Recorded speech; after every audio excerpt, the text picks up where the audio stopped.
Hello and welcome. I am Gimba Umar. Tonight, President Muhammadu Buhari and his U.S. counterpart agreed to set up and start a fight against terrorism as both leaders meet in the White House. President Trump confirmed sale of 12 Tucano fighter aircraft to Nigeria. Benue State government sues Cattle Breeders Association. Miyete Allah insists on doing everything possible to get justice over the killings in the state. High Court in Lagos sentences senior advocate of Nigeria Joseph Wobike to 1 month in prison for attempted perversion of justice. Mr. Wobike files notice of appeal. And at least 9 journalists among those killed in Afghanistan's explosions. Islamic State claims responsibility for attacks. On business news tonight, federal government restates commitment to global fight against terror financing as it monitors funding channels. On sports news tonight, Channel's International Kids Cup Technical Committee shortlists 32 schools for the Lagos State preliminaries. And from Abuja, a federal high court in the FCT orders an interim forfeiture of 2 properties linked to the wife of former President Goodluck Jonathan, Patience Jonathan.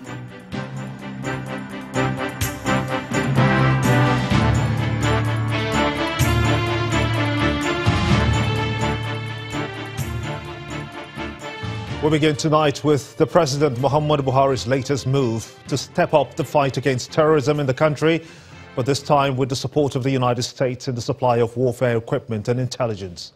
This latest push is coming on the heels of the President's visit to Washington, D.C., where he met with President Donald Trump in the White House. President Buhari briefed the American president about efforts of his government to tackle insecurity in Nigeria and efforts made to rescue Chibok and Dapchi schoolgirls kidnapped by Boko Haram insurgents.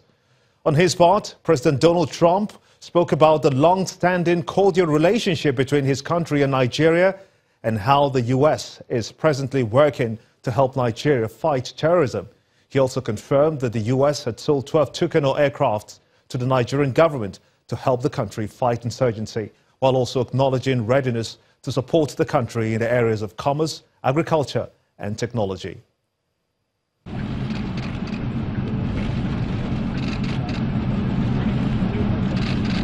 President Muhammadu Buhari arrived at the White House on Monday afternoon to a warm handshake by President Donald Trump.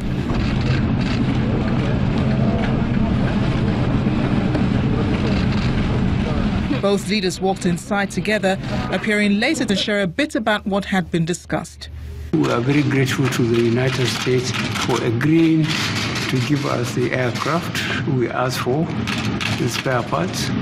We are even more grateful for the physical presence of the United States military specialists that go into our institutions in Nigeria and train them and go to the front in the northeast to see how they are performing as a result of the training given to them. Also, we've had very serious problems with Christians who have been murdered, killed in Nigeria. We're going to be working on that problem. And working on that problem very, very hard, because we can't allow that to happen.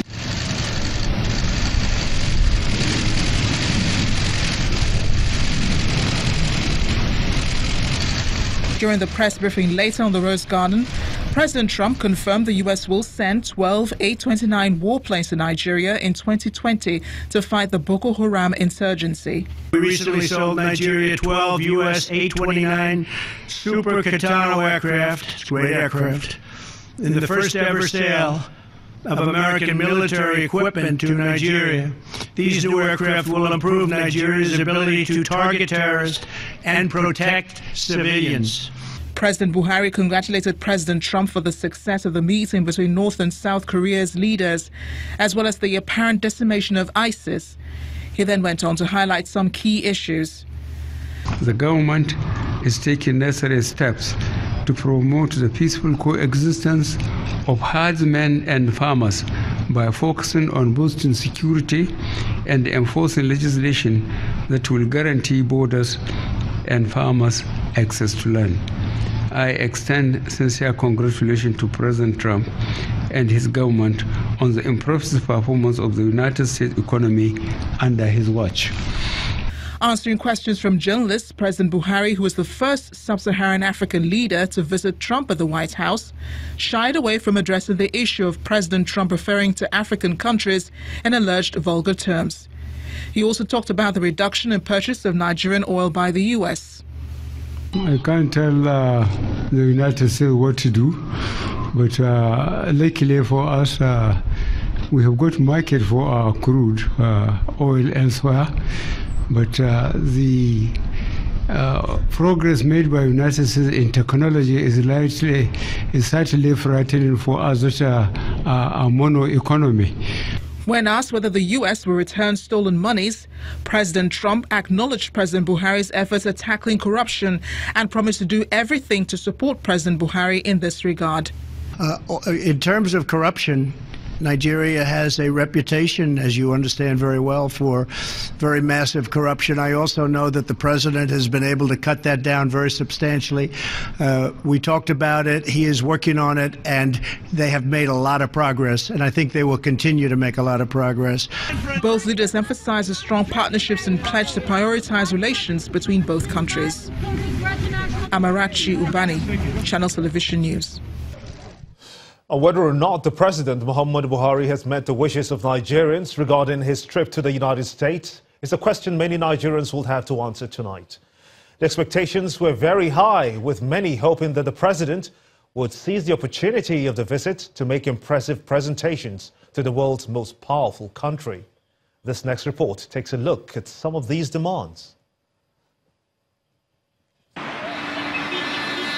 Before today, President Buhari's visit to Washington appeared to be one of the most talked about issues in the country. Many Nigerians had been busy anticipating what the discussions would focus on, and particularly they wanted to know if indeed the president would speak deeply about the core demands of his people. The president's alleged infractions over the purchase of 12 Tucano aircraft from the United States was one of the biggest issues on the front burner before President Buhari left the country. The National Assembly, in fact, threatened impeachment, questioning the president's actions and describing them as unconstitutional. But all that may get some relief now, since the United States President Donald Trump has cleared the air, but perhaps not on the legality of the action.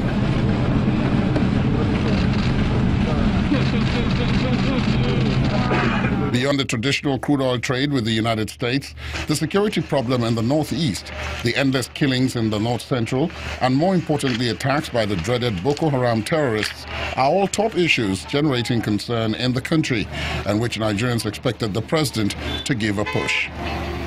The current U.S. visit by President Buhari also came at a time when Nigeria-U.S. trade and economic relations are in much need of a very strong boost, at least on the part of Nigeria, struggling to shake off the impact of the 2016 economic recession. President Buhari's administration surely needs all the friends and investments it can get, and as quickly as possible. This week's trip to the United States by the president and his team may yield a little in terms of short-term economic gains, but it may reposition Nigeria as a country focused and determined to raise its game as the continent's leader, whose fortunes or misfortunes mean a lot to Africa as well as to the United States. Let's now get some perspectives on the meeting of the President, Muhammadu Buhari, and his U.S. counterpart, Donald Trump, in Washington today.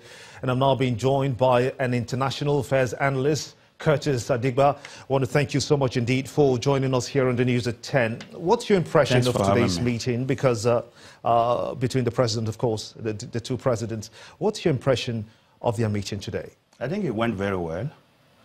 They both accomplished the strategic objectives that they went to pursue in the meeting. So to that extent, you could say that the meeting went very well, especially from the part of the country. President Buhari went to the United States of America seeking for support to combat terrorism.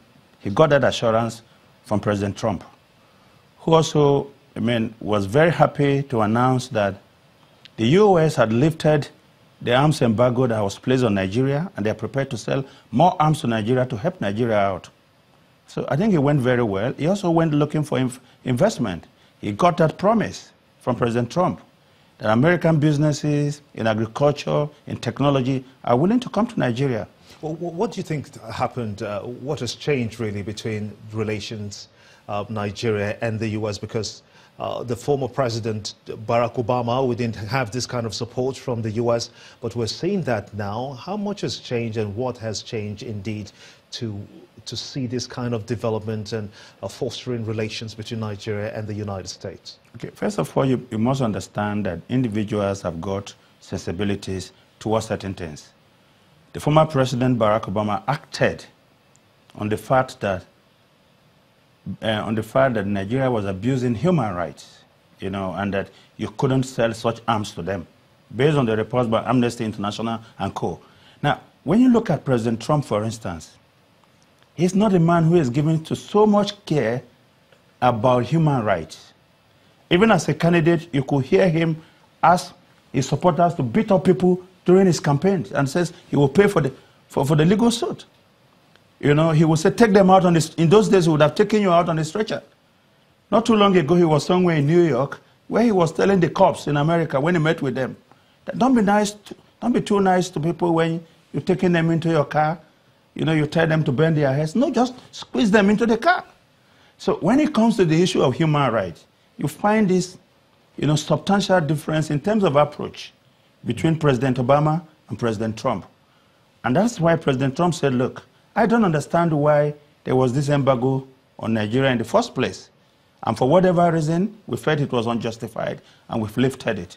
So that explains, you know, that's a change. Yes, why you have this, you know, shift, as it were, in the policy. We also know that President Trump confirmed the purchase of this 12 fighter aircraft from the U.S. Do you think that this has any effect on the views of the National Assembly? I don't think so, because the issue basically is a partisan, you know, it's partisan politics that is at play. Look, I don't think anybody is actually questioning whether we needed those helicopters to combat terrorism. And I think in a normal political atmosphere, where you put the interests of the country far and above personal or group interests, nobody will probably have this problem. This issue. What would have happened basically is the National Assembly asking the president to ameliorate the defect, you know, or the irregularity in the processing, to say, why don't you do us a letter, and then we can sit down and look at it together.